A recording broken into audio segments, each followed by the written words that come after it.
And here we go again. It's the third day of IFA 2015 in Berlin. I was close to say beautiful Berlin, but it's just raining like crazy. It's been so hot on Monday and Tuesday, and now it almost feels like winter for me. But anyways, we still have to continue the show, right? It's another 6 or 7 hours for us before we go to close down the TechLounge here in Hall 16 at the Intel booth. And I have a good friend of mine, a good colleague, that's Daniel Schraeder. He is the editor-in-chief of Techstage, which belongs to the Acer group. Yeah, that's true, indeed. Thanks for the invitation, Sascha. You're very welcome. Acer are one of... No, not one of, forget about this. It's definitely the most iconic German tech publishing brand. They are publishing for like way over 3 decades now, the CT. Yeah, that's true. Yeah. I think it's like 3 decades. It's almost 3 decades. Almost 3 decades. Yeah. What I loved about them always was their attitude in terms of, you know what, if you don't know what we're talking about, could just do a research, right? Just figure it out on your own. I constantly hate to explain things that are common sense for me, and even with technologies, especially in a world where you can just head over to your Google search engine, right? Type in the keyword, right, and just get all the background information. Yeah, which was even harder about 25 years ago. Yeah. Yeah. Well, okay, there was no Google around. That's for sure. But they really did this, and therefore somehow they kind of educated their audience, and they kind of grew up with their audience and made it over to the digital world. And now, for almost 2 years, I think we started Techstage about 3 years ago here at IFA. 3 years? Yeah, but it took some time until the site went online. Okay. And so I think we started about 2.5 years ago, really getting live with our stuff. Yeah. Yeah. We're trying to get a younger targeting group, younger people to the Acer family, so that they maybe switch over to CT sometimes when they grow up. And you also made a merger together with the Best Boys. Yeah, that's true. 2 young talents here from Germany, Great Indian guys. heritage.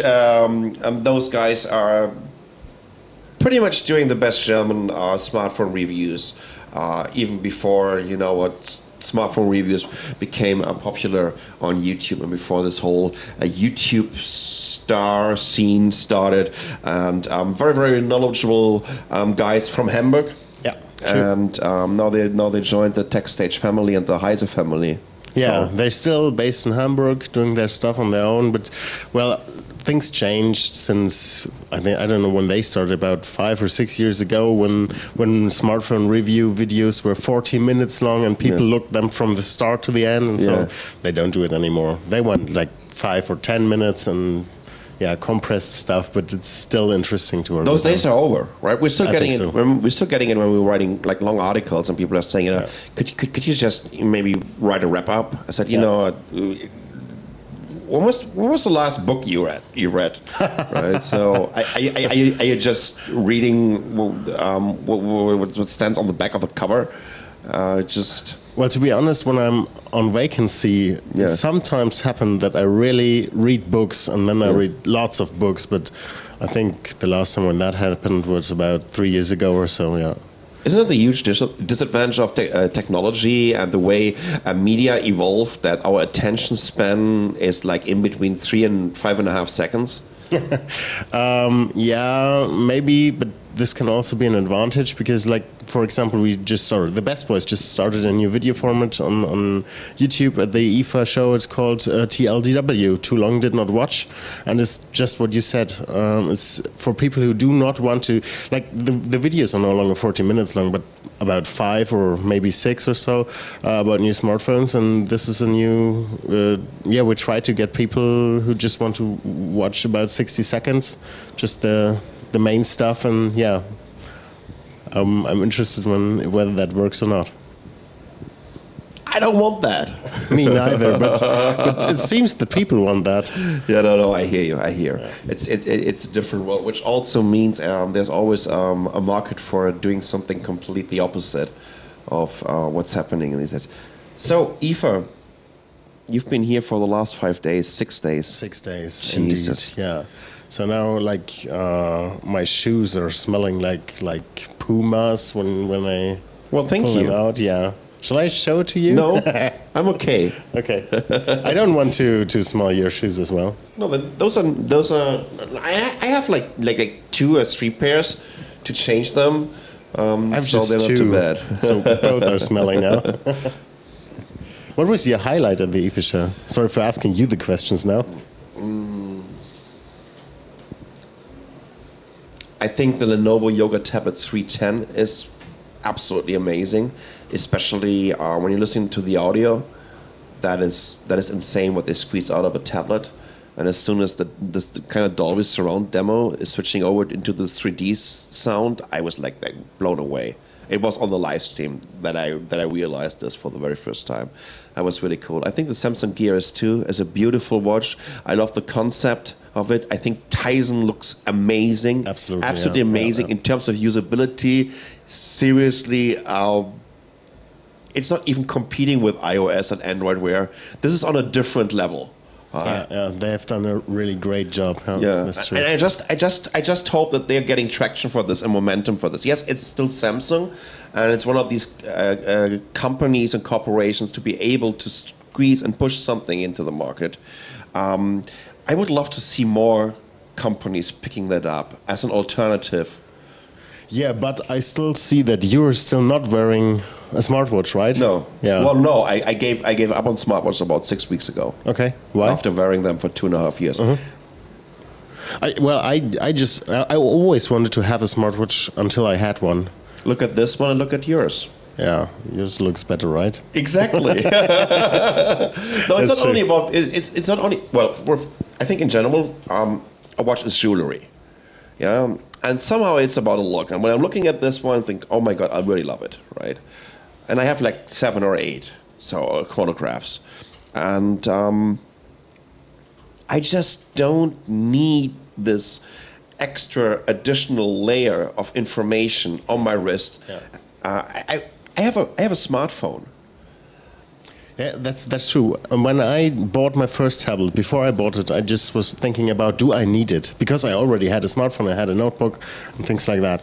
And I bought it, and now I know I need a tablet, because there are situations where I love to use it. And it was the same before I bought my first smartwatch. Yeah. And obviously, no, I don't need it. It's just, there are 2 or 3 things I love to do with it, but yeah, I don't need it. Still, every while and then I'm wearing the LG Watch Urbane, but once again as an accessory because I like the look of it. Actually, the Apple Watch made me want to get rid of smartwatches. I was heavily disappointed by the usability, by the UI, by the front end, and by the speed. By the speed, I just didn't. Almost no one is really talking about this.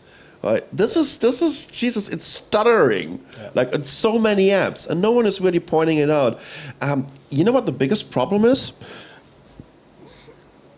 I think the way we were analyzing the smartwatch and wearable market in the last 2 years, we all thought that Apple is going to be as disruptive for this market as they've been with the tablet and with the phone market. And we knew it forever that there will be an Apple smartwatch. And we really thought, oh my God, they took all their time, and now they're going to get it right. Yeah. And it's going to be amazing. It's going to define the market. It will open the market for all the other guys too. Yeah.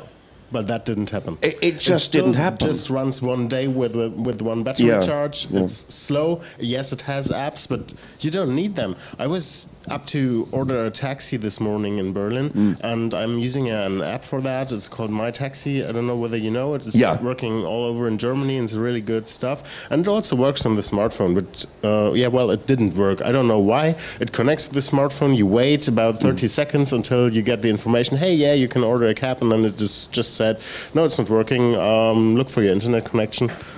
But I had the internet connection on my smartphone, so I took out the smartphone of my pocket and ordered the taxi over there. Yeah. So I don't need that stuff.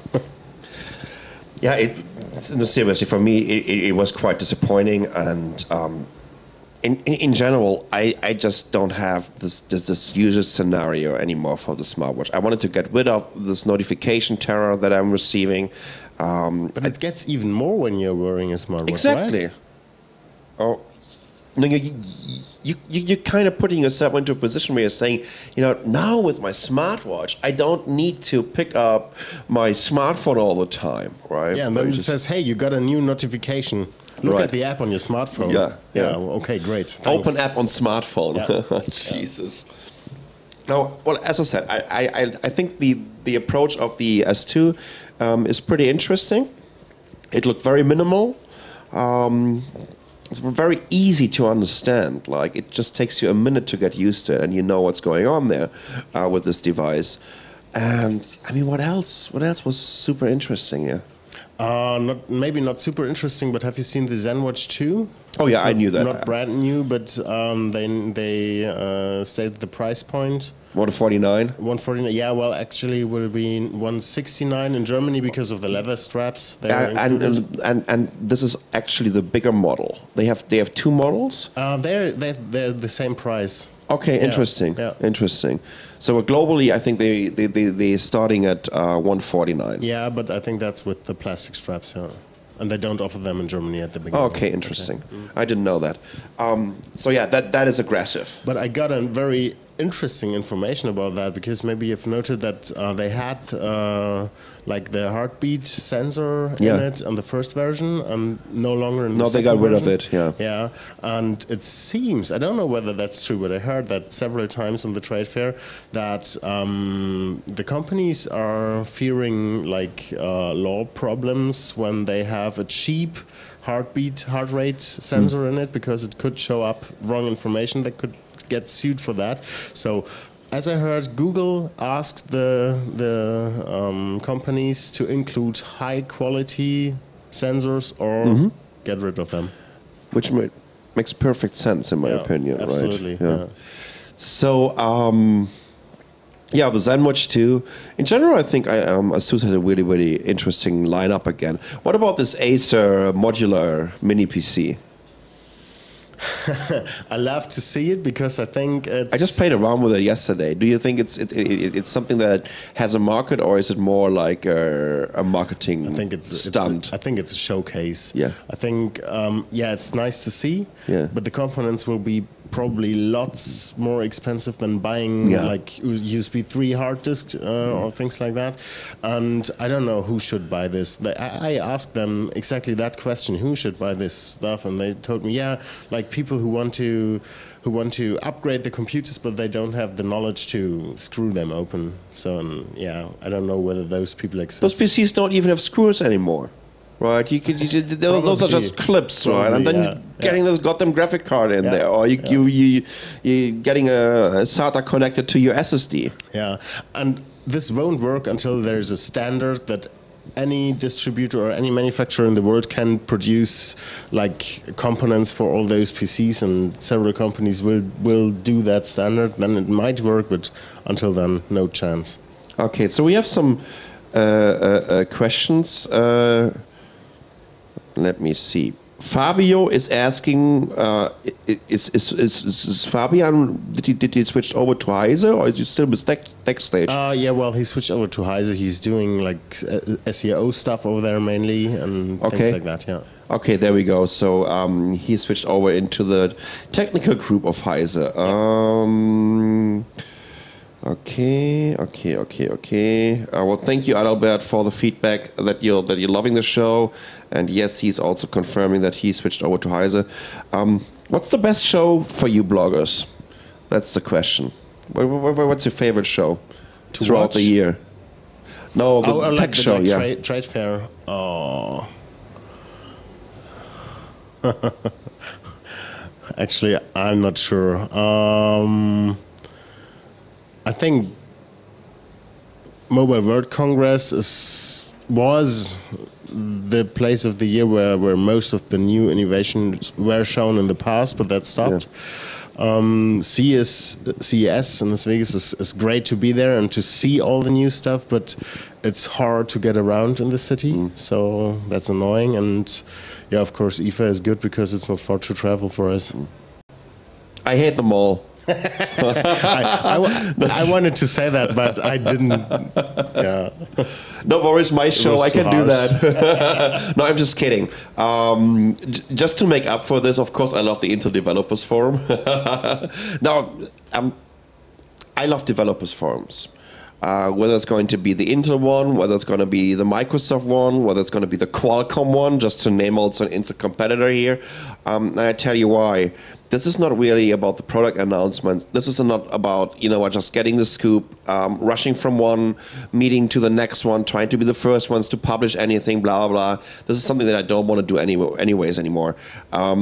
This is about having time with developers, engineers, product managers to sit down to talk about new technologies.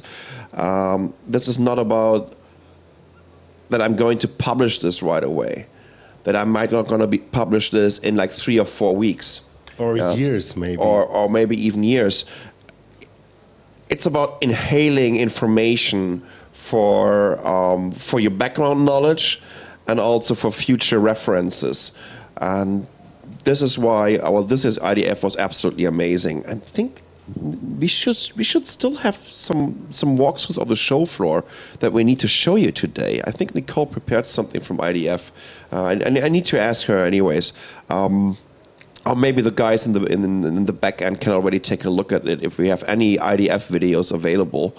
No, they're looking at me like. But let's talk about fairs again. Have you visited the Maker Faire in the Bay Area? I think, right? I've been to the Maker Faire, the original Maker Faire in San Mateo. Yeah, this was the first Maker Faire. Yeah, it's the craziest Maker Faire. I think they have like 200,000 visitors throughout the weekend. Yeah. It's like super crazy. It's a mixture of tech, of people, crazy stuff, working with wood.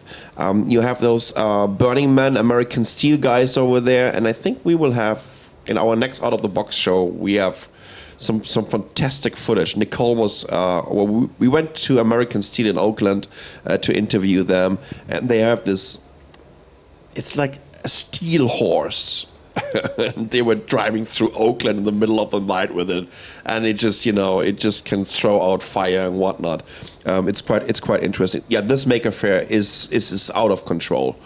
And it just tells you what's happening there and how vibrant this is. And I love that because all those trade fairs, the commercial ones are just it's getting more the same and it's getting less innovations and.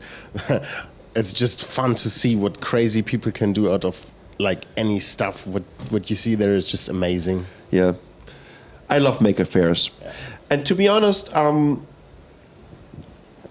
I think the overall industry is moving towards this direction. By really, even when you're looking at the Acer booth, right? They have little robots over there, and do it yourself, build your own cloud things, and even Qualcomm is now doing like a Raspberry thing with a Snapdragon on it, which is fantastic. Finally, they're doing this. I mean, they've been ruling the mobile silicon world for quite a while, but I was missing something from Qualcomm, like whether it's Arduino, Raspberry, or what Intel is doing with the Edison or Curie.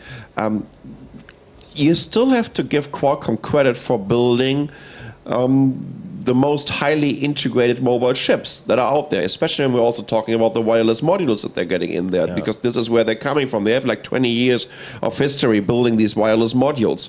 And so, to see something from them, that's going to be good for the market and for the competition. What do you think will happen in the future with Qualcomm and Intel and things like that? Will Qualcomm be still the leading #1 in mobile chipsets?